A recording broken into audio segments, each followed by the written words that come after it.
Hello students, तो अब तक हमने सेलों के संयोजन की बात की थी, जिसमें श्रेणी क्रम संयोजन और समांतर क्रम संयोजन दोनों हमने पढ़ा था। ठीक है, समांतर क्रम संयोजन में आपने क्या पढ़ा था, मैं वापस एक बार रिवाइज करा रहा हूँ।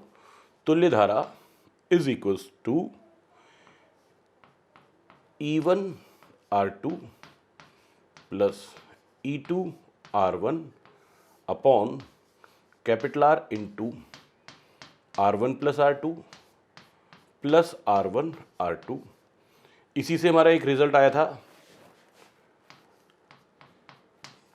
E1 R2 plus E2 R1 upon R1 plus R2 बटे में R plus R1 R2 upon R1 plus R2, जिसकी हमने तुलना की थी E0 upon capital R plus R0 से, जहाँ से मेरे पास रिजल्ट आया था। पहला रिजल्ट क्या,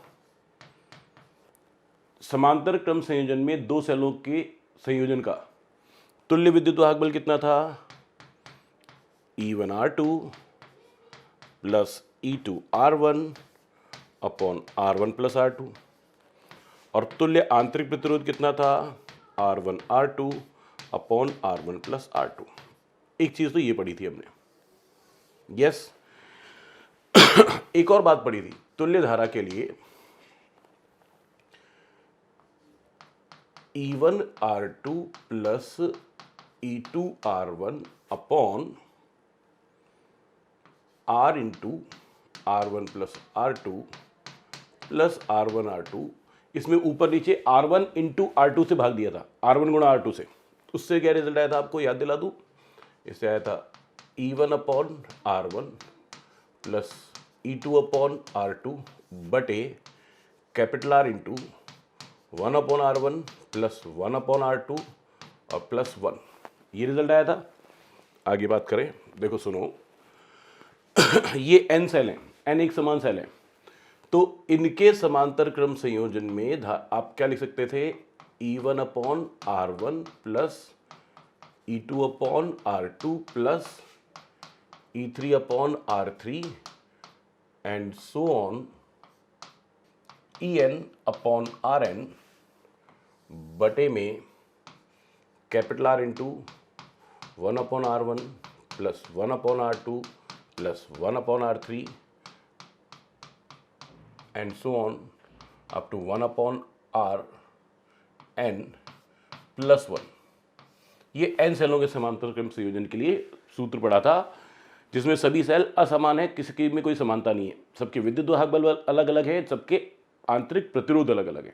राइट, इसी में हमने आगे बात की थी, यदि n सेल बिल्कुल एक समान हो, सबके विद्युत वाहक बल भी समान हो, सबके आंतरिक प्रतिरोध भी समान हो, तो आपके पास क्या आया था, तुल्य धारा बराबर E1 अपन R1 प्लस E2 अपन R2 प्लस E3 अपन R3, ऐसे ही सीखा था।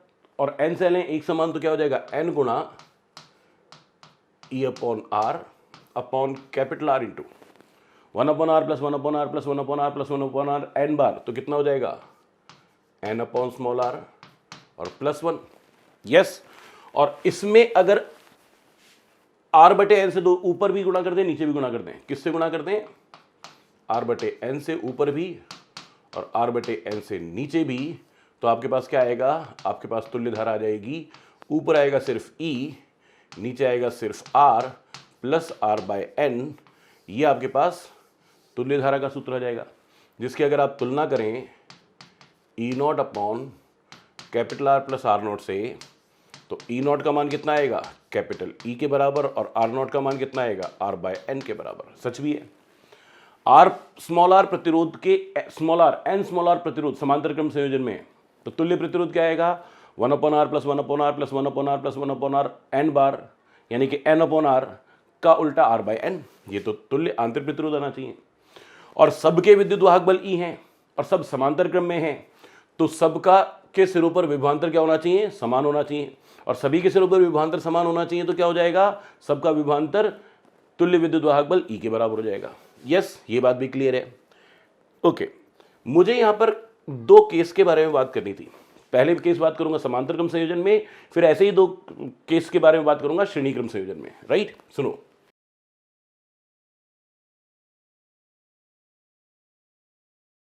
सुनिएगा जरा, आपके पास सूत्र है I equals to E upon capital R plus R by N. Yes, यदि small r is very very less than to capital R, यानी कि प्रत्येक सेल का आंतरिक प्रतिरोध जो है वो लगाए गए बाह्य प्रतिरोध के मान के सापेक्ष नगण्य है, बहुत कम है। तो आप क्या करेंगे, स्मॉल r को नगण्य कर देंगे,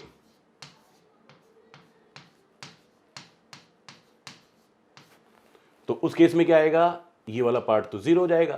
तो आपके पास धारा कितनी आएगी, E अपॉन कैपिटल R। लो जी, आपने बहुत सारे सेल लगाए हैं तब भी तुल्य विद्युत वाहक बल, कुल धारा कितनी आई है, E अपॉन R, एक सेल की विद्युत वाहक बल बटा कुल बाह्य प्रतिरोध के बराबर। किसके बराबर आई है, सिर्फ एक सेल के कारण धारा के बराबर।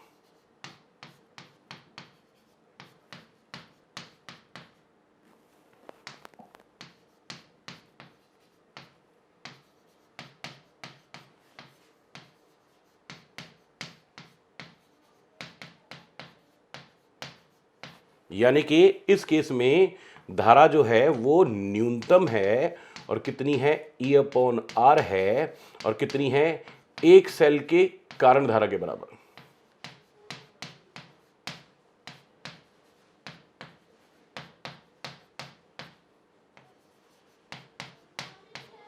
Yes, okay.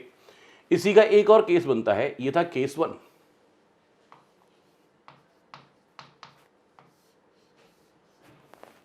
एक और केस बनता है केस 2।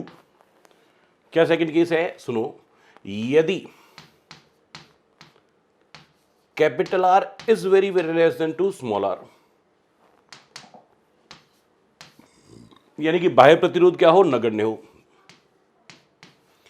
लगाए गए बाह्य प्रतिरोध का मान लगाए गए सभी आंतरिक प्रतिरोधों के मान के, लगाए गए सभी सेलों के आंतरिक प्रतिरोधों के मान के सापेक्ष नगण्य हो। यानी कि क्या कर दिया गया, इसको नगण्य कर दिया गया। तो उस केस में आपके पास देखो, ये वाला तो शून्य हो जाएगा, तो आपके पास धारा कितनी आएगी, I बराबर ऊपर E नीचे 0 प्लस R बाय एन। पूरा सॉल्व करोगे तो n ऊपर चला जाएगा, N E upon small r। इसको ढंग से लिखूंगा तो क्या लिखूंगा, n into E by small r। अब देखो, बाह्य प्रतिरोध को तो नगण्य कर दिया, यानी कि बाह्य प्रतिरोध है ही नहीं, तो सिर्फ एक सेल के कारण परिपथ में धारा कितनी प्रवाहित होगी, E अपॉन स्मॉल r, यानी कि कुल विद्युत वाहक बल बटे कुल आंतरिक प्रतिरोध, बाह्य प्रतिरोध तो है ही नहीं, है ना। तो ये क्या होगी, सिर्फ एक सेल के कारण धारा। तो यहां पे आंसर क्या है आपके पास, n गुणा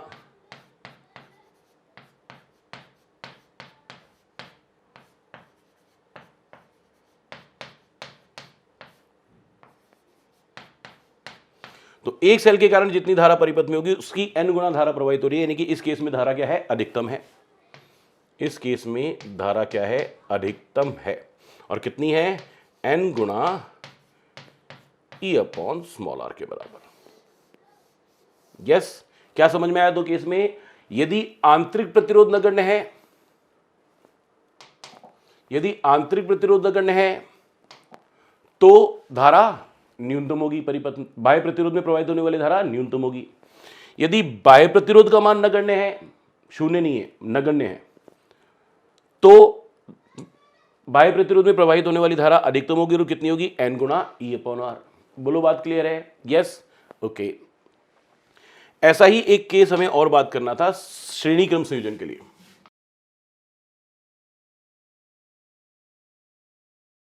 स्मॉल n एक समान सेलों का श्रेणी क्रम संयोजन है। देखो जी,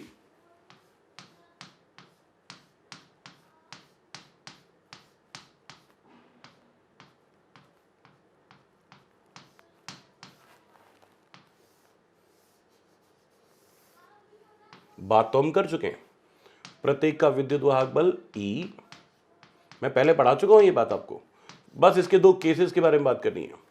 प्रत्येक का आंतरिक प्रतिरोध स्मॉल r और जुड़ा गया बाह्य प्रतिरोध कैपिटल R।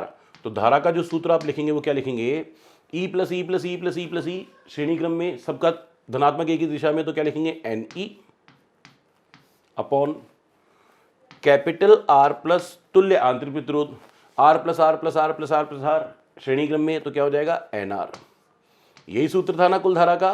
यस, इसमें मैं बात कर रहा हूं पहले आपसे केस 1। यदि small r is very very less than to capital R, यानी कि स्मॉल r लगभग कितना मान है, स्मॉल r का मान लगभग 0 है, यानी कि आंतरिक प्रतिरोध को आपने क्या कर दिया गया है, नगण्य कर दिया है। यस, तो ये वाला पार्ट तो हो जाएगा 0। तो आपके पास धारा कितनी आएगी, N गुणा E upon capital R। Yes, okay. अगर इस परिपथ में एक ही सेल होता और आंतरिक प्रतिरोध नगण्य होता तो धारा कितनी होती, E विद्युत वाहक बल होता, कुल प्रतिरोध हो जाता capital R plus small r का मान नगण्य है तो E अपॉन R। तो सिर्फ एक सेल के कारण कितनी धारा प्रवाहित होती, E अपॉन R। तो आप यहां क्या लिख रहे हैं, N गुणा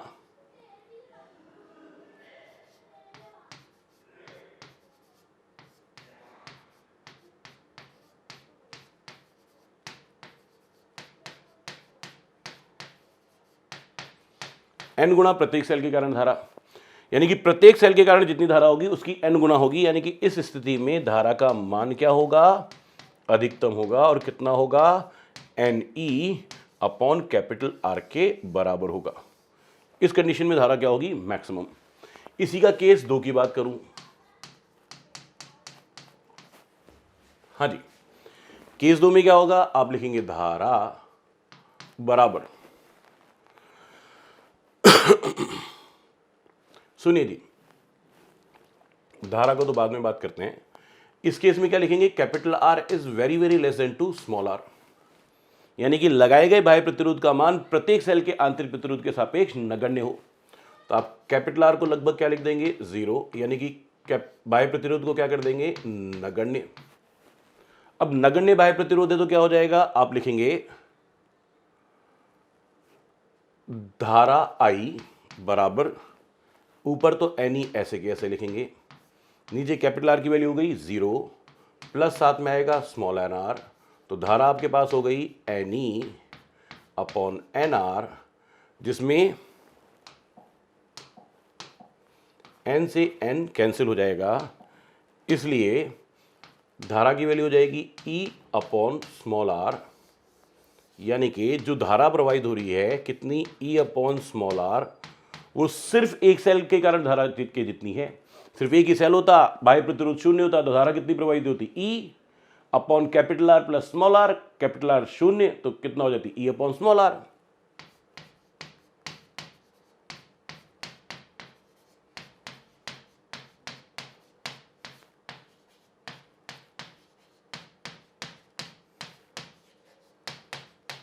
और सिर्फ एक सेल के कारण धारा के बराबर है, इसलिए यहां पे धारा क्या हो जाएगी, मिनिमम, यानी कि न्यूनतम, और कितनी, E upon small r।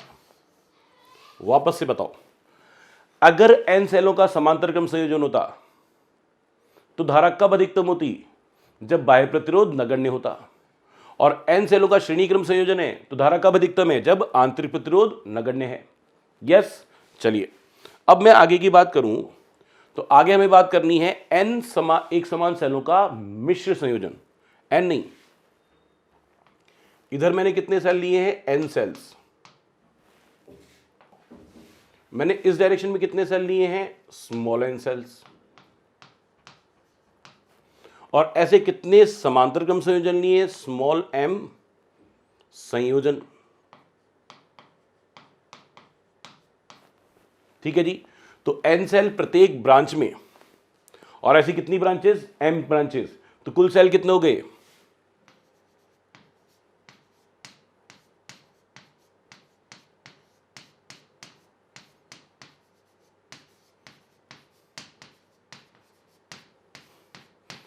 m into n।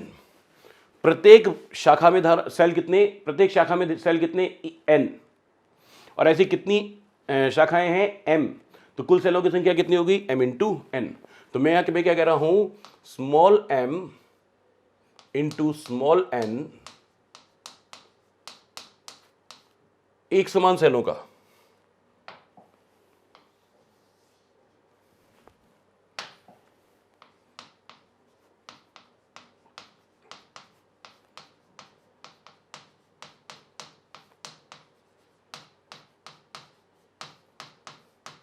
मिश्र संयोजन, स्मॉल m गुणा स्मॉल n एक समान सेलों का मिश्र संयोजन की बात कर रहा हूं। ठीक है जी, अब बात समझो। मैं लिख रहा हूं धारा बराबर ई नॉट बटे capital R plus R naught, यहां से चलेंगे अब। हाँ जी, एन सेल है श्रेणी क्रम में, तो एक ब्रांच का कुल विद्युत वाहक बल कितना हुआ? E plus E plus E plus E plus E plus E plus E plus E N बार, यानी कि एन ई।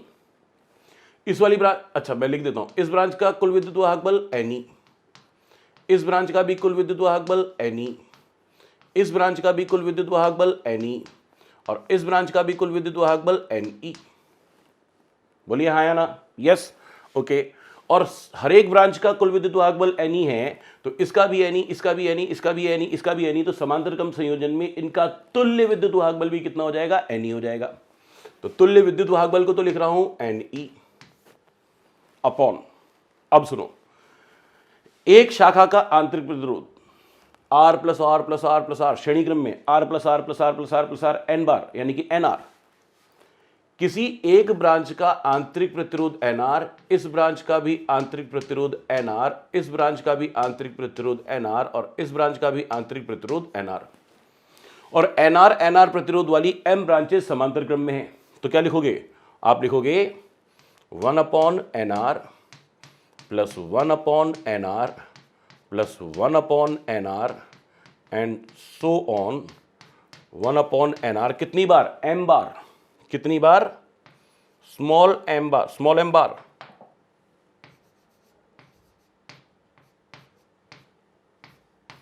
यस, तो 1 upon N R plus 1 upon N R plus 1 upon N R plus 1 upon N R plus 1 upon N R मिलकर कितना हो गया? M upon N are, और M upon N R का जो उल्टा किया जाएगा वो हो जाएगा एन आर अपॉन एम। बोलिए हाँ या ना? ओके, तो यहां पे हो जाएगा capital R plus R naught की value N R upon M. क्या हो जाएगा? N R upon M. बोलिए बात क्लियर है? तो आपने तुल्य विद्युत वाहक बल लिख लिया, तुल्य आंतरिक प्रतिरोध लिख लिया, और बाह्य प्रतिरोध कैपिटल आर लगा हुआ ही है। यस, तो ये आपके पास हो गई परिपथ की में प्रवाहित होने वाली कुल धारा। तुल्य विद्युत वाहक बल लिखा, तुल्य आंतरिक प्रतिरोध लिखा, तुल्य बाह्य प्रतिरोध लिखा, तुल्य धारा आ गई। हाँ या ना? इसको थोड़ा ढंग से लिख रहा हूं। एन ई, नीचे एलसीएम ले लिया आपने स्मॉल एम, इसके नीचे है 1, तो यहां से 1 को से m को भाग दिया, m को r से गुणा किया, तो एम आर प्लस यहां पे आएगा एन आर, m ऊपर चला जाएगा तो धारा कितनी हुई? M N E upon M R plus N R. ये आपके पास परिपथ में प्रवाहित होने वाली कुल धारा का माना गया। बोलिए बात क्लियर है? अब इसमें मैक्सिमम मिनिमम की बात करनी, मुझे मैक्सिमम धारा की बात करनी, मिनिमम तो मेरा केस ही नहीं है। ठीक है जी, सुनो, धारा के अधिकतम होने के लिए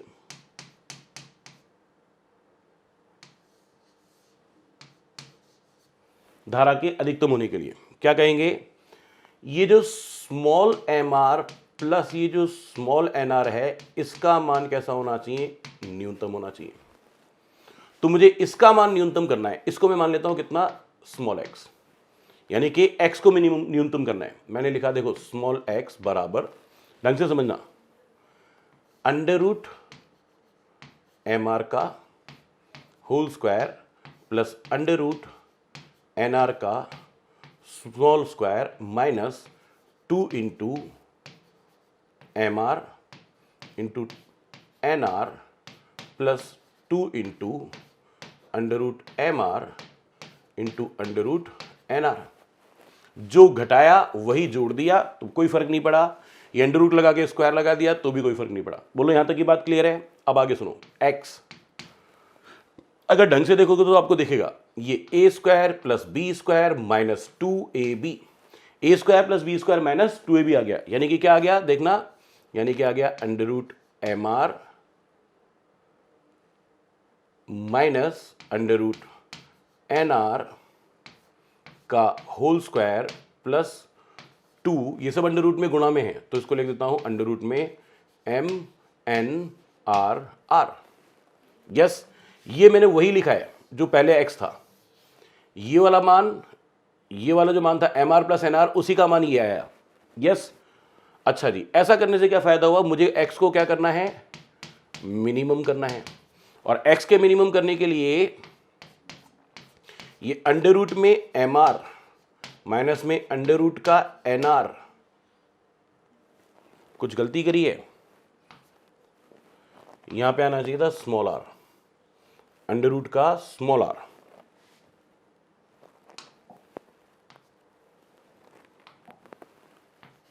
का होल स्क्वायर भी क्या होना चाहिए, न्यूनतम होना चाहिए। अगर ये वाला हिस्सा न्यूनतम हो जाए तो ये x भी न्यूनतम हो जाएगा, है ना। और इसके ये न्यूनतम कितना हो सकता है, किसी भी राशि का वर्ग, किसी भी राशि का वर्ग का न्यूनतम मान कितना हो सकता है, 0। बाकी किसी भी राशि का वर्ग कर लो, सब 0 से अधिक होगा, हाँ कि ना। तो इसका वर्ग 0, इसका वर्ग न्यूनतम कितना हो सकता है, 0। तो मैं लिख रहा हूं अंडर रूट में M R minus under root में एन आर का होल स्क्वायर का न्यूनतम मान कितना होता है, 0। बोली बात क्लियर है। तो यानी इसका मतलब क्या हो गया, अंडर रूट में M R minus under root में एन आर का मान क्या होना चाहिए, 0। इसका मतलब अंडर रूट में एम आर का जो मान होगा वो अंडर रूट एन आर के इक्वल होगा, यानी कि दोनों तरफ अंडर रूट हटाइए तो क्या हो जाएगा, M R should be equals to N R, यानी कि एम अपॉन एन की value small R upon capital R के बराबर हो। अब आप बात को ढंग से समझना, अगर small M upon small N का अनुपात small R upon capital R के अनुपात के बराबर हो, मैं फिर से लिख देता हूं, यदि एम अपॉन एन का अनुपात small R upon capital R के अनुपात के बराबर हो, तो x, और x का मान क्या था, small M R plus small N R का मान क्या हो जाएगा, न्यूनतम हो जाएगा। और इस x का मान यानी कि नीचे वाली मंजिल का मान न्यूनतम हो गया, तो धारा क्या हो जाएगी, मैक्सिमम हो जाएगी। बोलिए बात क्लियर है क्या। तो धारा क्या हो जाएगी, अधिकतम, और धारा अधिकतम धारा का मान कितना होगा, I मैक्सिमम इक्वल्स टू, ऊपर क्या लिखा था, ये लिखा एम एन ई अपॉन, नीचे स्मॉल एम आर तो लिख ही रहा हूं, और मैंने क्या कहा कि आपको एम आर को, ये एन आर को भी क्या लिख सकते हो, एम आर कितना हुआ, ऊपर तो है एम एन ई और नीचे है 2 एम आर। यस, यहां पे m से m कैंसिल करोगे तो आपके पास करंट की मैक्सिमम वैल्यू आ जाएगी कितनी, एन ई अपॉन 2R। या एक और बात कर सकता हूं, क्या, वो भी सुनो, धारा के अधिकतम होने के लिए ऊपर की मंजिल में तो लिख ही रहते एम एन ई, नीचे क्या करूं, इस एम आर को भी एनआर लिख दो। देखो एम आर को एनआर लिख सकता हूं ना, तो ये भी अनार और ये भी अनार, ऊपर कितना, एम एन ई अपॉन 2 अनार। ठीक है जी, इनको कैंसिल करो, जो कैंसिल होता है, ये n से ये n कैंसिल हो रहा है, तो धारा कितनी आ रही है आपके पास अधिकतम धारा कितनी आई जी, M E upon 2 small R, ये भी अधिकतम धारा का मान है, और ये भी अधिकतम धारा का मान है जो पहले निकाला, ये रहा N E upon 2 capital R, ये भी अधिकतम धारा का मान है। यस, बात क्लियर है क्या। यस। अब वापस से तीनों केसेस के बारे में बात करूं, तीनों केसेस के बारे में बात करूं।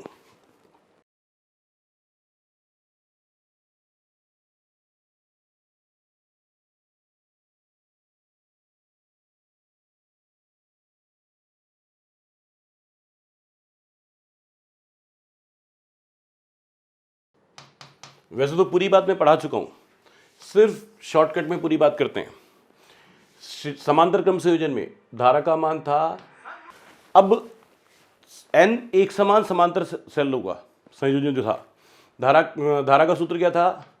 समांतर क्रम में एक समान सेल हैं तो प्रत्येक का विद्युत वाहक बल E, तो कुल विद्युत वाहक बल भी E।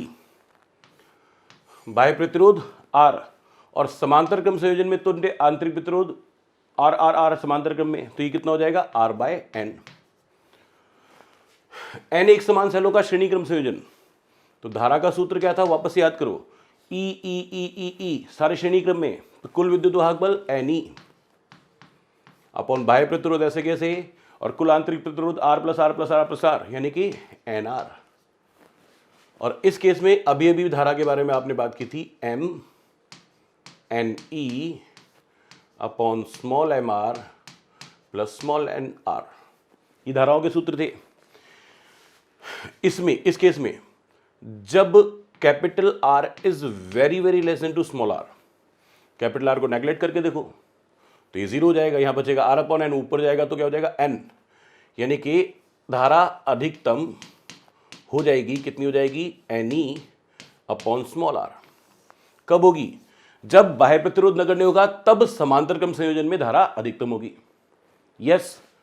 दूसरी बात, इस केस में जब small r is very very less than to capital R, तो इस nr को क्या कर दोगे? नेग्लिजिबल, नगण्य, और ये नगण्य हो जाएगा तो क्या आएगा? Ne upon capital R। तो धारा अधिकतम कब होगी? जब आंतरिक प्रतिरोध शून्य है, और अधिकतम धारा कितनी होगी? वो हो जाएगी N capital E upon capital R। Yes. और मिश्र संयोजन में एक समान सेल है, तो धारा कब अधिकतम होगी? धारा अधिकतम की अभी अभी शर्त पड़ी थी, जब small mr plus small nr का मान न्यूनतम हो और कितना हो? 0 हो, यानी कि mr इक्वल्स टू कितना आया था? nr, और यानी कि m अपॉन n की value small r upon capital R के बराबर हो। ये तो हो गई शर्त, क्या? धारा के अधिकतम होने की। और अधिकतम धारा कितनी हुई थी?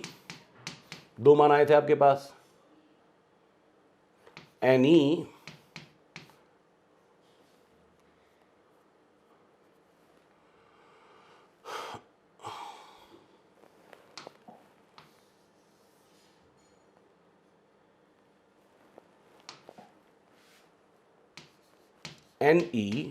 अपॉन 2R, देखो पिछले पेज पे तो है Ne अपॉन 2R, या Me अपॉन 2 स्मॉल r, या Me upon 2 small r। Yes, ये अधिकतम धारा का सूत्र हो गया। बोली बात क्लियर है? अधिकतम धारा की शर्त है कि समांतर क्रम में जो जोड़े गए संयोजनों और श्रेणी क्रम में जोड़े गए सेलों का अनुपात आंतरिक प्रतिरोध और बाह्य प्रतिरोध के अनुपात के बराबर हो, तो परिपथ में धारा अधिकतम होगी, और वो धारा इतनी होगी। बोलिए, ये बात क्लियर है क्या? यस। ओके, ये इसी पर आधारित एक क्वेश्चन है, बहुत ही अच्छा क्वेश्चन है, इसी पर आधारित है। देखो जी, 12 एक समान सेल हैं, 12 एक समान सेल, प्रत्येक का विद्युत वाहक बल 5 वोल्ट और आंतरिक प्रतिरोध 1 ओम को किस प्रकार जोड़ा जाए कि संयोजन में जुड़े बाह्य प्रतिरोध में धारा का मान अधिकतम हो? राइट। ओके, सुनो जी, पहले केस में यदि आंतरिक बाह्य प्रतिरोध का मान दे रखा है, क्या दे रखा है पहले केस में? 200 ओम, और आंतरिक प्रतिरोध कितना है? 1 ओम। मैं लिख देता हूं, फर्स्ट केस बाह्य प्रतिरोध 200 ओम और आंतरिक प्रतिरोध 1 ओम। मुझे क्या दिखाई दे रहा है कि आंतरिक प्रतिरोध is very very less than to बाह्य प्रतिरोध। हाँ या ना? बात सही है? ओके, तो इस केस में धारा अधिकतम कब होगी? धारा अधिकतम होगी जब कब? ये लिखा, small r is very very less than to capital R, तो धारा कब अधिकतम होगी? जब ये श्रेणी क्रम संयोजन में हो। किस में हो? श्रेणी क्रम संयोजन में। Small r is very very less than to capital R, small r is very very less than to capital R, यानी कि जब सभी सेल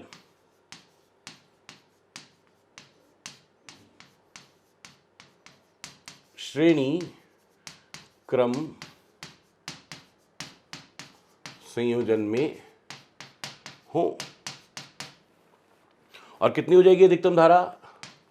धारा अधिकतम इक्वल्स टू 12 सेल है तो मैं श्रेणी क्रम में तो एन अपॉन नीचे आर प्लस एन आर। जरा फिर से लिख के देखो, एन यानी कि 12, प्रत्येक सेल का विद्युत वाहक बल 5 वोल्ट बटे कैपिटल आर की वैल्यू 200 प्लस एन की वैल्यू 12 और स्मॉल आर की वैल्यू 1 हो। तो ये कितना हो जाएगा? 212। तो ऊपर तो आ रहा है 60 और नीचे आ रहा है 212। ढंग से लिख दूं? हेलो जी, ढंग से लिख देंगे। 60 बटे 212। यस, इतने एम्पियर धारा होगी जो कि अधिकतम धारा होगी। बात क्लियर है? अच्छा, दूसरी बात कि इसका मान जो है ना वो लगभग उतना ही है। इसको अगर पूरे को नगण्य मान ले तो क्या आएगा? 60 बटे 200। क्या ये 20 से कैंसिल हो रहा है? तो यहाँ आएगा 3 और यहाँ आएगा 10, यानी कि लगभग मान, ये भी लगभग मान था कि 212 के बजाय मैंने 200 लिख दिया, तो 0.3 एम्पियर। और 212 की बजाय 200 लिखा है मैंने, थोड़ा नीचे वाली मंजिल को थोड़ा कम किया है तो धारा थोड़ी बढ़ गई होगी। तो ये जो मान जो भी आएगा ना धारा का, अधिकतम धारा का मान, वो 0.3 एम्पियर से थोड़ा सा कम आएगा। 0.29 हो सकता है, 0.28 हो सकता है। Yes, okay. ये कब था? जब बाह्य प्रतिरोध का मान आंतरिक प्रतिरोध से बहुत अधिक था, यानी कि आंतरिक प्रतिरोध, प्रत्येक सेल का आंतरिक प्रतिरोध नगण्य था। इसका सेकंड केस देखो, ये रहा second case. Capital R is equals to 0.001 ohm और small R is equals to 1 ohm. क्या दिखाई दे रहा है? Capital R is very very less than to small R. Capital R is very very less than to small R. उस समय धारा अधिकतम कब होगी? जब वो समांतर क्रम संयोजन में हो। तो मैं लिख देता हूं, धारा अधिकतम होगी कब? किसके लिए? समांतर क्रम संयोजन के लिए। और उस केस में धारा अधिकतम कितनी हो जाएगी? धारा का सूत्र क्या लिखते थे समांतर क्रम में? तो प्रत्येक सेल का विद्युत वाहक बल E, तो कुल विद्युत वाहक बल भी E बटे कैपिटल आर, ऐसे कैसे? Plus R by N. यही बात है ना? तो आप इसको क्या लिख सकते हैं? एन को एलसीएम ले लो तो ये हो जाएगा E upon N R plus small R upon में एन। एन को ऊपर ले जाएंगे तो आई मैक्स। देखो जी, लगभग धारा निकालना तो बहुत ही आसान है। सीधे सीधे क्या करता? कैपिटल आर को नेगलेक्ट करता था, एन ऊपर चला जाता तो N E upon small R आ जाता। पर मैं तो पूरा सॉल्व कर रहा हूँ। N E upon N R plus small R. कितना मान आएगा वो देखो,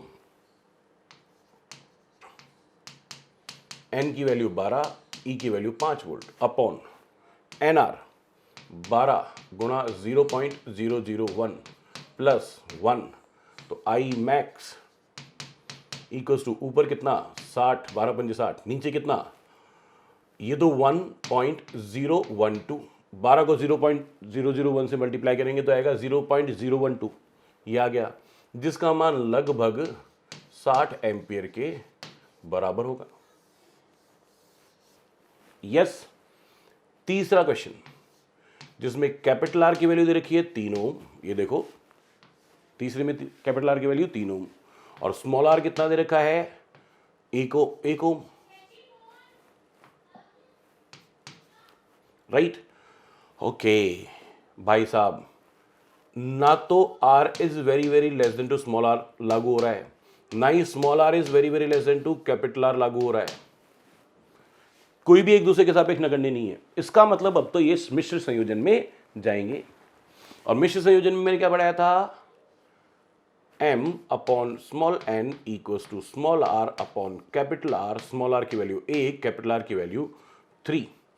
तो मेरे पास आएगा 3m इक्वल्स टू n आ जाएगा। यस।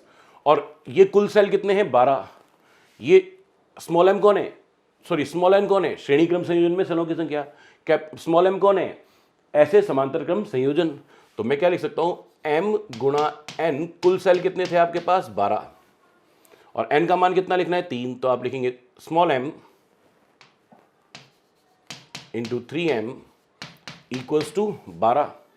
तो आप क्या लिखेंगे 3m स्क्वायर बराबर 12, यानी कि m स्क्वायर बराबर 4, यानी कि स्मॉल m बराबर 2। अब आप प्लस माइनस 2 मत लिख देना, सेलों की संख्या मतलब ऐसे समांतर क्रम संयोजनों की संख्या -2 कैसे हो सकती है, नहीं हो सकती ना, तो +2। और तेरी स्मॉल m की वैल्यू +2, तो स्मॉल n इक्वल्स टू कितना आया था 3m, तो 3 इंटू 2 यानी कि 6, यानी कि क्या समझ में आया 6 सेल।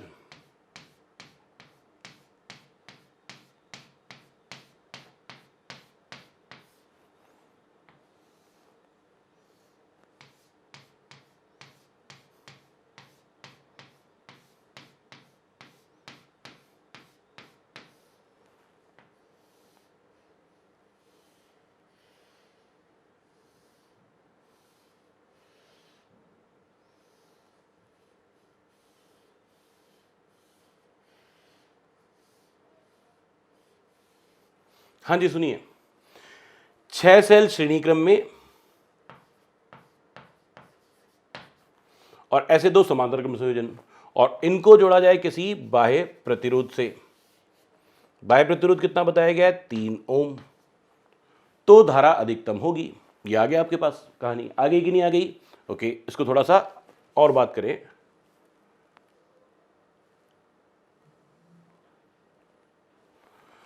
हाँ जी, तो मैं क्या लिखूं, पहली बात तो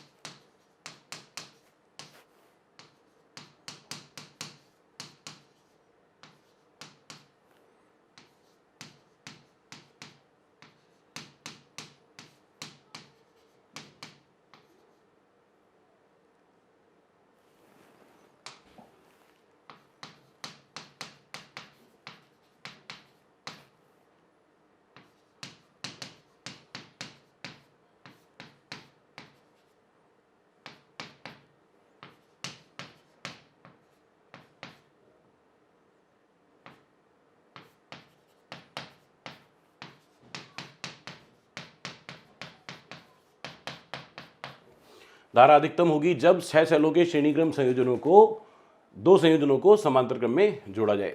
ठीक, ओके। और अधिकतम धारा कितनी हो जाएगी, कहीं से निकाल लो। आई मैक्स क्या सीखा था जी, अधिकतम धारा के लिए क्या सीखा था, या तो आप ऐसे लिखो MNE/M/R plus n small r। चाहो तो इसमें MNERR की सबकी वैल्यू रख के देख लो तो भी आंसर आ जाएगा, या मान रखने के बाद भी आपके पास क्या आएगा NE/2 कैपिटल R आ जाएगा, वो लिख लो। लिखो जी, n की वैल्यू 6 श्रेणी क्रम संयोजन में कितने सेल रखेंगे, n की वैल्यू कितनी आई है आपके पास 6, ये n की वैल्यू 6, E की वैल्यू 5 वोल्ट बटे 2, कैपिटल R की वैल्यू 3 ओम। बस कितना आ गया आपके पास, आ गई अधिकतम धारा बराबर 5 एम्पियर। अब आप घर पे क्या करें, ये सारे सेलों को, इस केस में सारे सेलों को 4 के 3 समांतर क्रम संयोजन बना लो, 3 के 4 समांतर क्रम संयोजन बना लो, जैसे भी बन सकते हो, सबसे धारा का मान निकाल के देख लो, इससे कम ही आएगा। बोलिए बात क्लियर है क्या, यस, ओके। आगे सुनाए। अब मैं कुछ क्वेश्चंस और आपको करा रहा हूं, और अगर आप ध्यान से देखेंगे तो आपको ये क्वेश्चन देखे हुए लगेंगे। इस क्वेश्चन को मैं किरचॉफ से भी सॉल्व करा चुका हूं, इस क्वेश्चन को मैं नोडल से भी सॉल्व करा चुका हूं, और अब मैं इसी क्वेश्चन को सेलों के संयोजन वाले तरीके से सॉल्व करवा रहा हूं। ध्यान से देखिएगा, राइट। सुनो जरा, पहली बात, मुझे सिर्फ इस ब्रांच में धारा निकाल सकता हूं इस तरीके से। देखो जी, पहली बात, बोर्ड एग्जाम में किरचॉफ से ही करना है, कोई दूसरा तरीका लगाना ही नहीं। ठीक, कंपटीशन एग्जाम में आपके पास 3 तरीके हैं, किरचॉफ भी है, नोडल भी है, और अब ये तीसरा तरीका बता रहा हूँ सेम क्वेश्चन के लिए। नोडल मेथड ज़्यादा इजी पड़ता है क्योंकि उसमें क्वेश्चन जल्दी सॉल्व हो जाता है, तब नोडल मेथड को काम मिले कंपटीशन में इस तरह के क्वेश्चन को सॉल्व करेंगे, दो जंक्शन वाले क्वेश्चन को सॉल्व करने के लिए, राइट। देखो दो ही जंक्शन है ना, एक ये है एक ये है, दो जंक्शन वाले क्वेश्चंस को प्रत्येक शाखा में धारा निकालनी हो तब तो नोडल मेथड काम मिलेंगे। और अगर सिर्फ इस बीच वाली शाखा में धारा का मान ज्ञात करना है तो अब सेलों के संयोजन वाला तरीका ज्यादा आसान रहेगा। सुनो जरा, ये 2 ओम और 10 वोल्ट, देखो 2 ओम और 10 वोल्ट है, ये 1 ओम और 5 वोल्ट, 1 ओम और 5 वोल्ट है, यस। और ये जो बीच में दोनों टर्मिनलों के बीच में, दोनों संधियों जंक्शनों के बीच में एक बाह्य प्रतिरोध जुड़ा हुआ है, बोलो जुड़ा हुआ है, यस। देखो बाहर निकाल दिया। अब तो ये साफ साफ क्या दिखाई दे रहा है, दो सेलों का समांतर क्रम संयोजन, और ये जो प्रतिरोध है इनको क्या मान लिया जाए, सेलों का आंतरिक प्रतिरोध मान लिया जाए, यस। इससे आप याद करो जी, ई नॉट, दो सेलों के समांतर क्रम संयोजन में तुल्य विद्युत वाहक बल कितना होता था, E1R2 प्लस E2R1, इसको बोल दो E1, इसको बोल दो E2, इसको बोल दो R1, इसको बोल दो R2, इसको बोल दो मोटे आर कैपिटल आर, यस और no, okay. E not E1R2, मैं पहले सूत्र लिख दूं, E1R2 प्लस E2R1 बटे R1 प्लस R2, E1R2 10 गुणा 1 प्लस E2R1 यानी कि 5 गुणा 2 बटे R1 प्लस R2 यानी कि 2 प्लस 1। हाँ जी, इस संयोजन का तुल्य विद्युत वाहक बल कितना आया जी, 10 प्लस 10 20 बटे 3 वोल्ट। इस संयोजन का तुल्य विद्युत वाहक बल आ गया। आंतरिक प्रतिरोध, तुल्य आंतरिक प्रतिरोध R1R2 upon R1 plus R2 क्या आएगा, R1 इंटू R2 2 इंटू 1 बटा 2 प्लस 1 यानी कि 2 बटे 3 ओम। तुल्य और ये बाह्य प्रतिरोध कितना है, 5 ओम, तो क्या लिखेंगे, I equals to E not upon capital R plus R not. लिखो जी धारा, इस वाली ब्रांच में धारा कितनी आ जाएगी, ई नॉट यानी कि 20 बटा 3,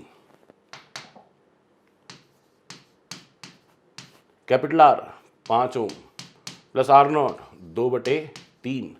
सॉल्व करो जी, यहाँ पे एलसीएम लोगे, 5 3 15 प्लस 2 17, तो नीचे तो आ जाएगा 17 बटे 3, ऊपर आ रहा है 20 बटे 3।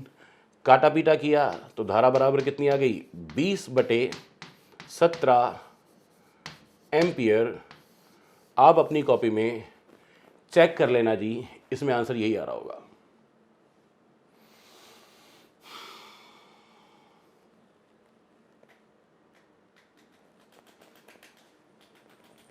ओके, आगे चलते हैं। ये हमारा नेक्स्ट क्वेश्चन है। ये क्वेश्चन भी आपको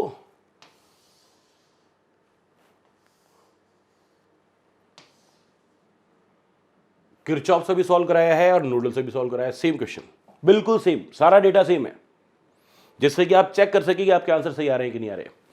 इस क्वेश्चन को भी कब सॉल्व कर सकते हैं, जब सिर्फ इस वाली ब्रांच में धारा पूछी गई हो। प्रत्येक ब्रांच में प्रत्येक शाखा में प्रत्येक ब्रांच में धारा पूछी गई, तब आप इस मेथड को काम में नहीं ले पाएंगे। कौन सा वाला मेथड, सेलों के समांतर क्रम संयोजन वाला मेथड, राइट। सुनो, इस परिपथ को ऐसा बना सकता हूं क्या, यहां इन दोनों जंक्शंस के बीच में एक 5 ओम प्रतिरोध जुड़ा हुआ था, तो इन दोनों जंक्शंस के बीच में अभी भी 5 ओम प्रतिरोध जुड़ा हुआ है। बोलो हाँ या ना। सुनिए, क्या करें, इसको बोल दो E1, इसको बोल दो E2, इसको बोल दो R1, इसको बोल दो R2। नहीं समझ में आई होगी, समझाता हूं।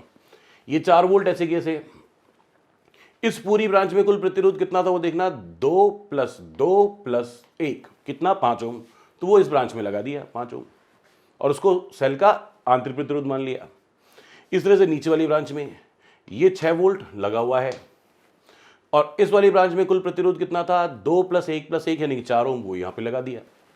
और इन दोनों के बीच में एक बाह्य प्रतिरोध जुड़ा हुआ था, जो पहले अंदर जुड़ा हुआ था, मैंने इसको बाहर निकाल के रख दिया, जिससे कि विशुद्ध रूप से दो सेलों के समांतर क्रम संयोजन दिखने लगे।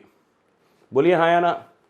दोनों के धनात्मक एक ही तरफ हैं, तो क्या लिखूंगा, पहले लिखूंगा E not equals to E1 R2, E1 4 volt, R2 4 ohm, plus E2 R1, E2 6 volt और R1 5 ओम, बटे R1 प्लस R2 4 प्लस 5। करो जी सॉल्व। ये 16 और ये 6 पंजे 30, 30 प्लस 16 46 बटे 9 वोल्ट, 46 बटे 9 वोल्ट। बोलो बात क्लियर है? ओके, अब आपको आर नॉट निकालना पड़ेगा, R1 R2 upon R1 plus R2। R1 5 गुणा R2 4 बटे R1 प्लस R2 5 प्लस 4 यानी कि 20 बटे 9 ओम। अब आप निकाल सकते हैं तुल्य धारा I बराबर E नॉट बटे capital R plus R not, E not 46 बटे 9 बटा R capital R 5 ohm plus R not 20 बटे 9, ऊपर 46 बटे 9, नीचे एलसीएम लिया तो 9 पंजे 45 प्लस 20 65 बटे 9 बटे 9 बटे 9 कैंसिल हो जाएगा, तो धारा आपके पास आ जाएगी 46 बटे 65 एम्पियर। आप चेक कर लो, आपका यही आंसर आ रहा था, एग्जैक्टली सेम आंसर आ रहा था। कौन सी वाली ब्रांच में? इस वाली ब्रांच में धारा के लिए आंसर सेम था, बाकी ब्रांचेस में इस तरीके से नहीं ज्ञात कर सकते। राइट, नेक्स्ट क्वेश्चन पे आइए।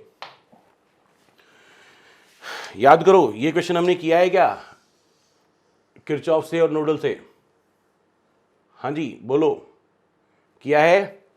यस। तो इसी क्वेश्चन को हमें आगे फिर से सॉल्व करना है। सुनो साहब, ये एक ब्रांच है जिसमें उस तरफ 8 वोल्ट और इस तरफ 2 वोल्ट। ये देखो 8 वोल्ट इधर धारा भेजे, 2 वोल्ट इधर धारा भेजे, तो दोनों की वोल्टेज एक दूसरे के विपरीत हैं। इसको बोलता हूं P, इस जंक्शन को बोल देता हूं Q। तो यहां पे ये जंक्शन बनाया P, यहां पे ये जंक्शन बनाया Q।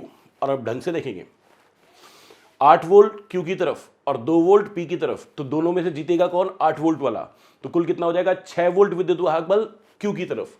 देखो 6 वोल्ट विद्युत वाहक बल Q की तरफ धनात्मक। बोलो हाँ या ना। इसी तरह से इसको देखो, 6 वोल्ट P की तरफ धनात्मक और 4 वोल्ट Q की तरफ धनात्मक। ये कहेगा धारा इधर भेजूं, वो कहेगा धारा इधर भेजूं, एक दूसरे के विपरीत है। विपरीत है तो क्या होगा? फिर वापस ज्यादा वाला जीत जाएगा।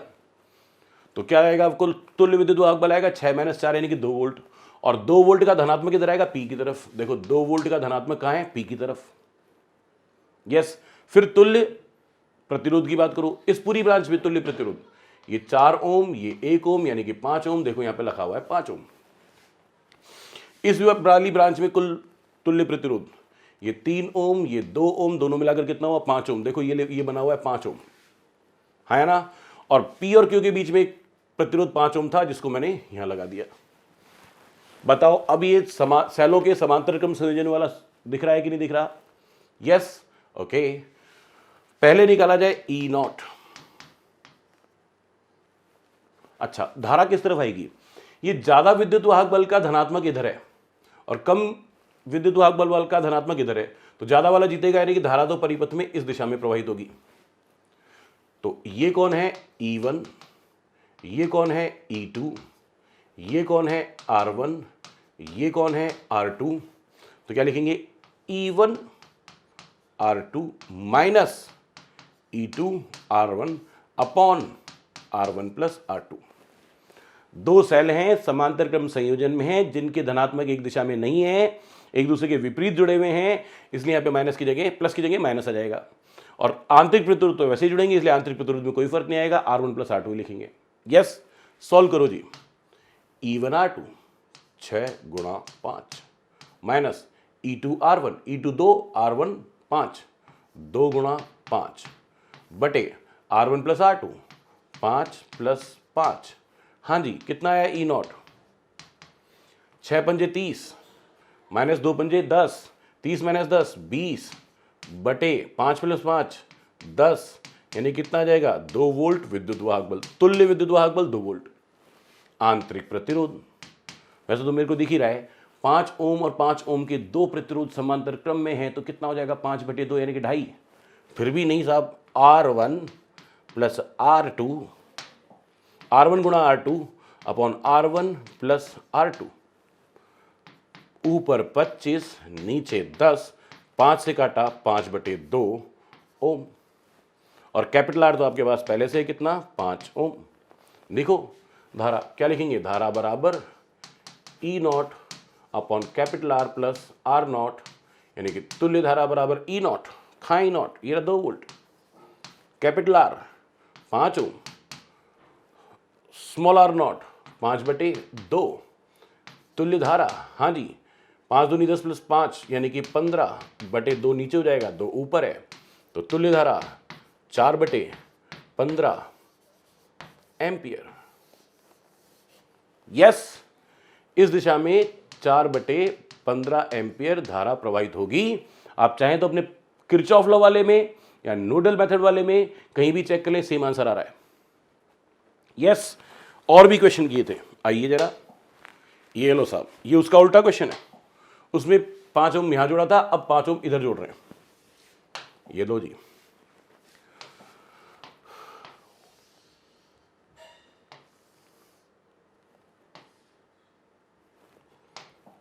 करो साहब सॉल्व। पहले इस वाली ब्रांच में आ जाओ, 4 वोल्ट इस तरफ, 2 वोल्ट भी इस तरफ, इधर से इधर जाते हुए दोनों के धनात्मक एक ही दिशा में है, तो 4 + 2 6 वोल्ट हो जाएगा और जुड़ेंगे। देखो 6 वोल्ट हो गया, इसको आपने बोला E1। इस पूरी ब्रांच में तुल्य प्रतिरोध कितना है 2 ओम प्लस 1 ओम यानी कि 3 ओम। देखो ये लिखा हुआ, इसको मान लेते हैं सेल का आंतरिक प्रतिरोध R1। अब इस ब्रांच में आओ, 6 वोल्ट प्लस 8 वोल्ट दोनों के धनात्मक एक ही दिशा में हैं, तो दोनों कितने हो गए 14 वोल्ट, इसको क्या बोलूंगा E2। और तुल्य प्रतिरोध ये 4 ओम ये 3 ओम, दोनों मिलके कितना हो गया 7 ओम। देखो ये लिखा हुआ 7 ओम, इसको बोला P, इसको बोला Q, ये है P और ये है Q। देखो जहां पे ऋणात्मक जुड़े हुए वो P है, देखो जहां पे ऋणात्मक जुड़े हुए वो P है। यस ओके, तो अब इस ब्रांच में धारा ज्ञात करनी है, क्या लिखूंगा उसके लिए पहले निकालूंगा तुल्य विद्युत वाहक बल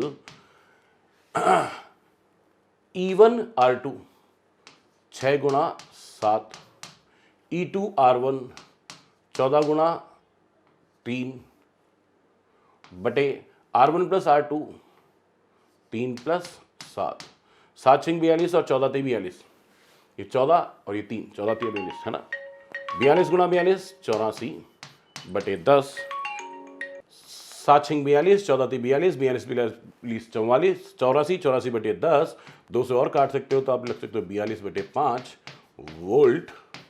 ये आपके पास क्या हो गया तुल्य विद्युत वाहक बल। फिर निकालेंगे तुल्य आंतरिक प्रतिरोध, 3 और 7, तो 3 गुणा 7 यानी कि R1 R2 अपॉन 3 + 7 यानी कि R1 + R2 यानी कि 21/10 ओम। तो आपको निकालना है तुल्य धारा E0 upon capital R plus R0। E0 की वैल्यू 42/5, कैपिटल R की वैल्यू 5, R0 की वैल्यू 21/10। यस, सुनो जी, इसको तो वापस वही 84/10 ही लिख लेता हूँ, क्योंकि एलसीएम में आएगा बटे 10 ही, तो 10 पंजे 50 + 21 71, 71/10 बटे 10 कैंसिल हो जाएगा, तो आपके पास कितनी आ गई 84/71 एम्पियर आपके पास धारा हो गई इस ब्रांच में। यस और नो, बोलिए बात समझ में आ रही है? ओके चलो आगे चलें। ओके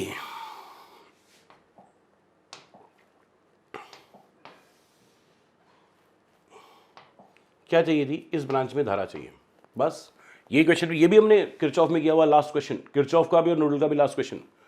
तो ये E1 E2 E3 R1 R2 R3 ये कैपिटल R लिखना जी जरा कुल धारा के लिए सूत्र, E1/R1 plus E2/R2 plus E3 upon R3 plus E4 upon R4 बटे में capital R 1 upon R1 plus 1 upon R2 plus 1 upon R3 plus 1 upon R4 plus 1।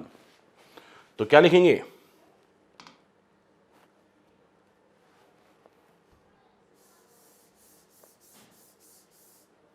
हाँ जी, equals to E1 2 volt, R1 2 ohm, E2 4 volt, R1 1 ohm. अच्छा 3 दिए क्या? I am sorry, कोई बात नहीं, 3 लिख देंगे, चौथे को नहीं लिखेंगे, नहीं लिखेंगे, हटा दोगे। लो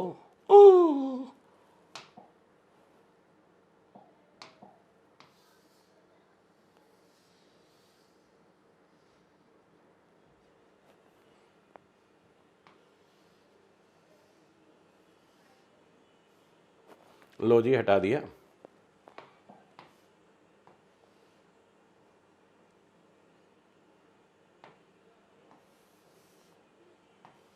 ये लो साहब, हटा दिया, 3 ही थे।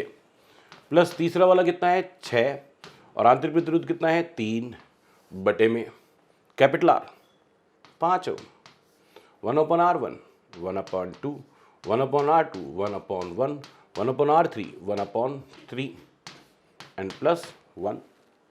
बोलिए हाँ। ये 1, ये 4, ये 2, 1 4 2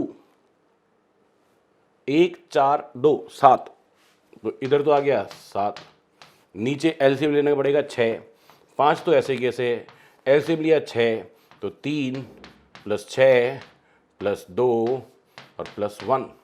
हाँ जी, क्या लिखेंगे? तुल्य धारा के लिए आपके पास ऊपर तो आ रहा है 7 वोल्ट, और नीचे 9 प्लस 2 11, 11 पंजे 55 बटा 6, 55 बटा 6 प्लस 1, तो ऊपर 7, नीचे एलसीएम ले 6, तो 55 प्लस 6 यानी कि I इक्वल्स टू ऊपर 7 नीचे 61 बटे 6, 6 ऊपर चला जाएगा तो 42 बटे 61 एम्पियर धारा जाएगी इसमें। बोली बात क्लियर है? Yes, okay. ये भी एक क्वेश्चन था। अब इसमें कुल मतलब प्रत्येक शाखा में धारा तो नहीं निकाल सकते, पर इसका तुल्य विद्युत वाहक बल निकालना चाहता हूं मैं।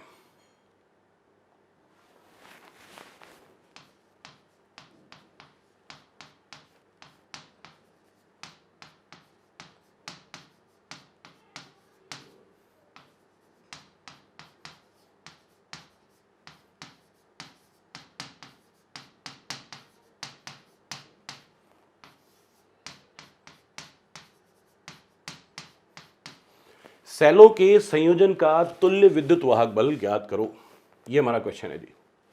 करो साहब।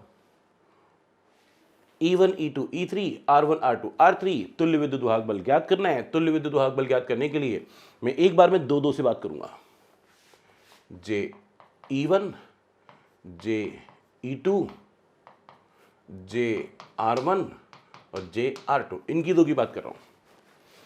तो E0 आएगा साहब आपके पास E1 R2 यानी कि 2 गुणा 1 प्लस E2 R1 यानी कि 4 गुणा 2 बटे R1 प्लस R2 1 प्लस 2, 4 दूनी 8 प्लस 2 10 बटे 3 वोल्ट। R0 R1 R2 2 गुणा 1 बटा 2 प्लस 1 यानी कि 2 बटे 3। तो इन दोनों को हटा के अब एक नया संयोजन बना लेता हूं जिसमें एक सेल और एक आंतरिक प्रतिरोध, दोनों की जगह सेल का विद्युत वाहक बल 10 बटे 3 वोल्ट और आंतरिक प्रतिरोध 2 बटे 3 ओम, और इसके साथ एक और लगेगा कौन, ये जो रह गया 6 वोल्ट और आंतरिक प्रतिरोध और प्रतिरोध 3 ओम। अब इनका तुल्य विद्युत वाहक बल निकालो। इसको बोल दो E1, इसको बोल दो R1, इसको बोल दो E2, इसको बोल दो R2। अब निकालो E0 हाँ जी, E1 इंटू R2 यानी कि 10/3 इंटू R2 की वैल्यू 3 प्लस E1 R2 है ना, E1 into R2 E2 into R1, E2 कितना 6, R1 कितना 2/3 बटे R1 प्लस R2, ले जी 2/3 प्लस 3, लिखो जी इन नॉट, यहाँ तो ये 3 और 3 कट गया, यहाँ 3 से 6 कटा तो आया 2, तो ये 10 और वो 2 गुणा 2 4 बटे 3 3 9 प्लस 2 11/3, ये आ गया 14, 3 को ऊपर ले गए कितना आएगा 42/11 वोल्ट। यस, अब निकालो R not, R1 into R2 2/3 गुणा 3 बटे R1 प्लस R2 2/3 प्लस 3, तो यहाँ पे तो 3 से 3 कैंसिल हो जाएगा, फिर क्या आएगा ऊपर बचेगा 2, नीचे आएगा 11/3, तो कुल मिला के हो जाएगा 6/11 ओम। यस, तो आपके पास एक सेल आया फाइनली जिसका विद्युत वाहक बल तो हो गया 42/11 वोल्ट और जिसका तुल्य आंतरिक प्रतिरोध हो गया 6/11 ओम। इन 3 सेलों के तुल्य ये एक सेल है, ये तो 300 सेल आपने समांतर क्रम में जोड़े हैं, उनके तुल्य ये एक सेल है। This is the final cell जिसका तुल्य विद्युत वाहक बल 42/11 ओम और तुल्य आंतरिक प्रतिरोध 6/11 ओम, 42/11 वोल्ट और 6/11 ओम। बात क्लियर है? Yes, okay. अब लास्ट 3 क्वेश्चंस की बारी है जी। पहले मैं इसको सॉल्व करूंगा, फिर आपको एक ज्ञान दूंगा। पहले पूरा सॉल्व करूंगा जैसे अभी इससे पहले वाले क्वेश्चन को किया, 2 को सॉल्व कर लो। इसको बोल दो E1, इसको बोल दो R1, इसको बोल दो E2, इसको बोल दो R2, इन दोनों को सॉल्व कर लो तो तुल्य विद्युत वाहक बल, इन दोनों का तुल्य विद्युत वाहक बल, इसको बोल देता हूं E01, हाँ जी, E1 इंटू R2 2 गुणा 2 प्लस E2 इंटू R1 4, ये तो वही सेम क्वेश्चन नहीं है, 4 गुणा 2 बटे R1 प्लस R2 4, देखना जी ये 4 और ये 8 यानी कि 12 और 12/4 यानी कि 3 वोल्ट। R1 इंटू R2, ये R1R मतलब ये भी 2 ओम ये भी 2 ओम, दोनों समांतर क्रम में, तो 2 ओम के 2 प्रतिरोध समांतर क्रम में तो तुल्य प्रतिरोध कितना होगा 1 ओम, पर फिर भी हम तो वैसे ही करेंगे R01 R1 R2 बटे R1 प्लस R2, ऊपर भी 4 नीचे भी 4 यानी कि 1 ओम। तो इन दोनों को हटा के इनकी जगह एक ही सेल लगा देता हूं, जिसका विद्युत वाहक बल हो गया 3 वोल्ट और आंतरिक प्रतिरोध हो गया 1 ओम, और एक लास्ट वाला जो बच रहा है, करो साहब, ये कितना 6 वोल्ट और 2 ओम। अब इनका तुल्य विद्युत वाहक बल जो निकालेंगे वो अंतिम तुल्य विद्युत वाहक बल होगा, तो इसको बोलो E01, ये R01, ये E3 और ये R3, हाँ जी। अब जो आएगा तुल्य विद्युत वाहक बल उसको बोलूंगा E0, E1 इंटू R2 3 गुणा 2 प्लस E2 इंटू R1 6 गुणा 1 बटे R1 प्लस R2 2 प्लस 1 यानी कि E0 6 प्लस 6 12 बटे 3 यानी कि 4 वोल्ट और तुल्य आंतरिक प्रतिरोध R1 इंटू R2 2 गुणा 1 बटा R1 प्लस R2 2 प्लस 1 2/3 ओम, यानी कि इसकी जगह भी हमारे पास एक नया सेल बन गया। इन दोनों का, इन तीनों का तो ये बनाया था और इन दोनों का मैंने ये बनाया फाइनली एक सेल,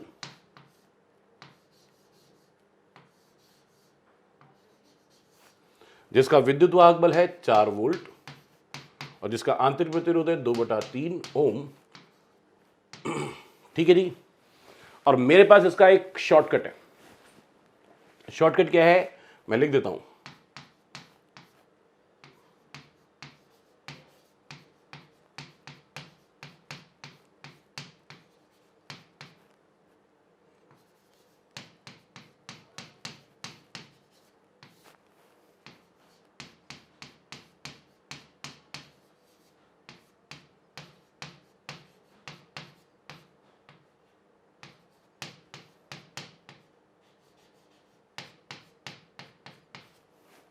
यदि सभी सेलों के आंतरिक प्रतिरोध समान हो तो तुल्य विद्युत वाहक बल बराबर E1 plus E2 plus E3 बटा 3 यानी कि माध्यमान।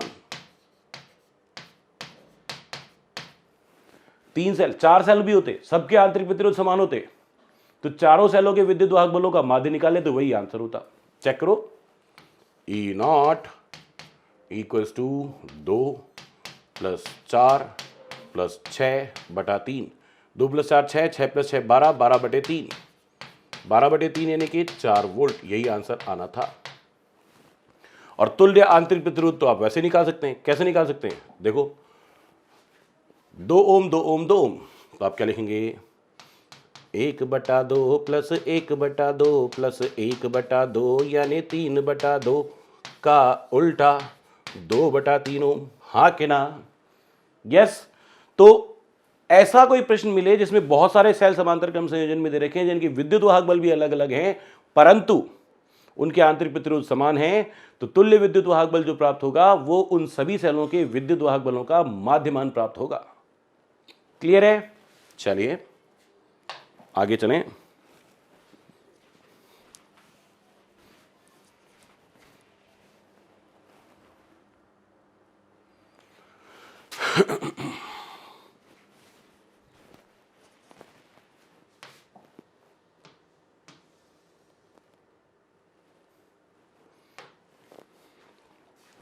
देखो साहब अगला क्वेश्चन। ओ ओ ओ, ये अगला नहीं है, ये वाला अगला है, थोड़ा सा क्रम आगे पीछे है।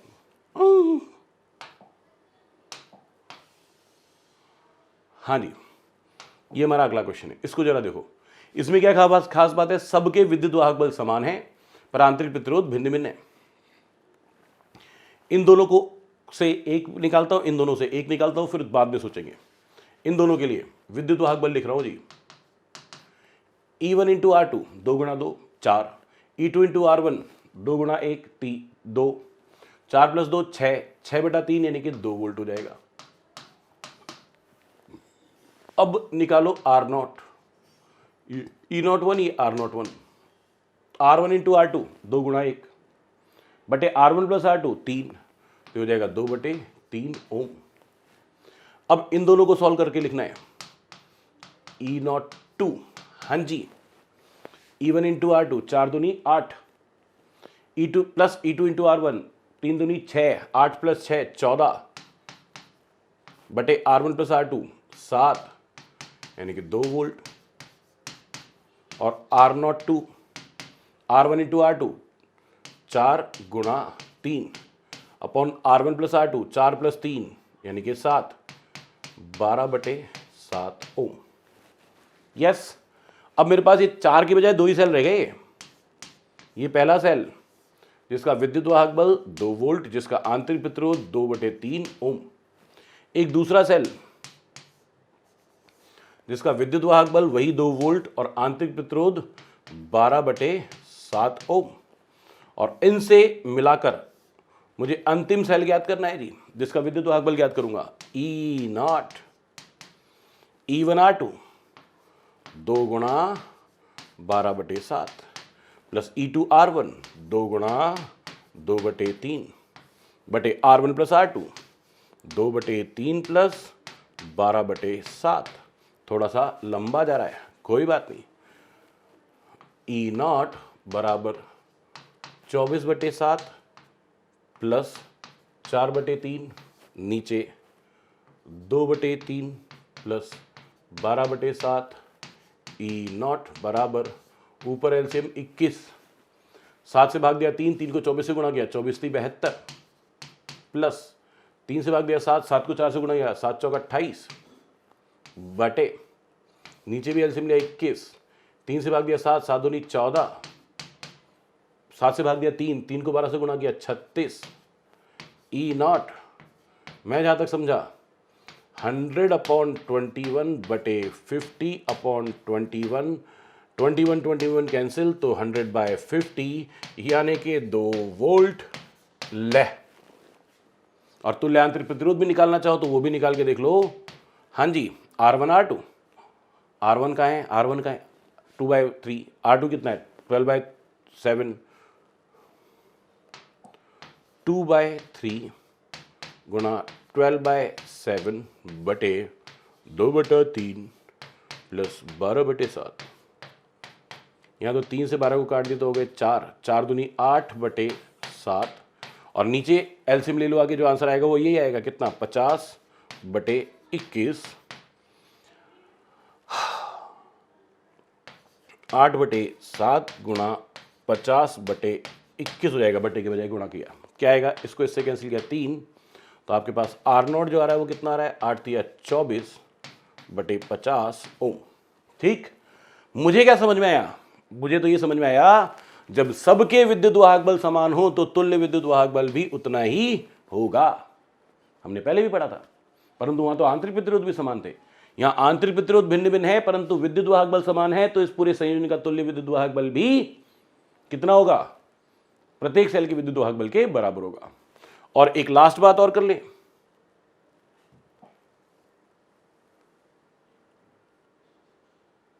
सुनो जी, तुल्य, देखो मेरे पास ये नया सेल बन गया है जिसका विद्युत वाहक बल तो हो गया है 2 वोल्ट और इसका आंतरिक प्रतिरोध हो गया है 24/50 ओम। मैं आंतरिक प्रतिरोध और निकाल रहा हूं 1/R1 plus 1/R2 plus 1/R3 plus 1/R4, इन सब का एलसीएम ले लिया 12, इससे भाग दिया 12, 12 को 1 से गुणा किया 12, 2 से 12 में भाग दिया 6, 6 को 1 से गुणा किया 6, 3 को 12 में भाग दिया 4, 4 को 1 से गुणा किया 4, 4 को 12 में भाग दिया 3, 3 को 1 से गुणा किया 3, 12 और 6 18, 18 और 7 25 बचे 12, यानी कि ये सब, और इस तुल्य प्रतिरोध जो आएगा क्या आएगा उसका उल्टा, यानी कि 12/25 यानी कि 24/50 ओम, यही आंसर है, हाँ क्या ना। यानी कि ऐसा प्रश्न हो सबके विद्युत वाहक बल समान हो तो तुल्य विद्युत वाहक बल आंख मूंद के क्या लिख सकते हैं 2 वोल्ट, और आंतरिक प्रतिरोध सबका तुल्य समांतर क्रम में तुल्य प्रतिरोध निकाल लो। यस और नो, बात क्लियर है। And the last question not the least, आज का अंतिम प्रश्न पहले सॉल्व करेंगे फिर बात सोचेंगे, पहले इन दोनों का तुल्य प्रतिरोध और तुल्य विद्युत वाहक बल निकालते हैं। यहां तो कुछ है ही नहीं, तो यहां पे जो आंतरिक प्रतिरोध है उसको क्या मान लो 0, क्योंकि है ही नहीं, तो E1 × R2 4 गुणा 0 0 प्लस E2 × R1 1 गुणा 3 upon R1 plus R2 0 plus 3, ऊपर भी 3 नीचे भी 3, क्या आया 1 volt, R0 R1 × R2 upon R1 plus R2 यानी कि 0/3 यानी कि 0 ओम। इन दोनों को घटाकर इनकी जगह सिर्फ एक सेल लगा सकता हूं जिसका विद्युत वाहक बल है 1 वोल्ट और आंतरिक प्रतिरोध है 0, और एक ऊपर वाला और बच रहा है ये 2 ओम और ये 2 वोल्ट। फिर से सॉल्व करो जी, E0 निकालो जी, E1 × R2 2 गुणा 0 प्लस E2 × R1 1 वोल्ट गुणा 2 बटे R1 प्लस R2 0 प्लस 2, ऊपर बचा 2 नीचे बचा 2 यानी कि 1 वोल्ट। मेरे हिसाब से आप समझ पाए होंगे कि मैं कैसे कहूँगा, R0 R1 × R2 0 × 2 R1 plus R2 0 plus 2 यानी कि 0 ओम। बोली बात क्लियर है क्या, यानी कि ओहो E0 भी 0 R0 भी 0 सब 0। अरे बोलिए ये सही कह रहा हूं कि नहीं कह रहा हूं। ओके, E0 0 नहीं, E0 तो 1 वोल्ट। क्या समझ में आया, इस पूरे संयोजन का तुल्य विद्युत वाहक बल और तुल्य आंतरिक प्रतिरोध सिर्फ इस वाले सेल के बराबर आ रहा है। क्या बना, एक सेल बना जिसका विद्युत वाहक बल 1 वोल्ट और आंतरिक प्रतिरोध 0, ऐसा एक सेल बना, तो यही तो सेल है वो। यस, यानी कि समांतर क्रम संयोजन में यदि कोई एक ऐसा सेल हो जिसका आंतरिक प्रतिरोध 0 हो तो उस पूरे संयोजन का तुल्य विद्युत वाहक बल उसी सेल के बराबर होगा और तुल्य आंतरिक प्रतिरोध 0 होगा। बोलिए हाँ के ना, यस। तो आज हमारा सेलों का संयोजन समाप्त हो गया है, आगे की बात करेंगे हम कल। Okay, tata bye bye, all the best.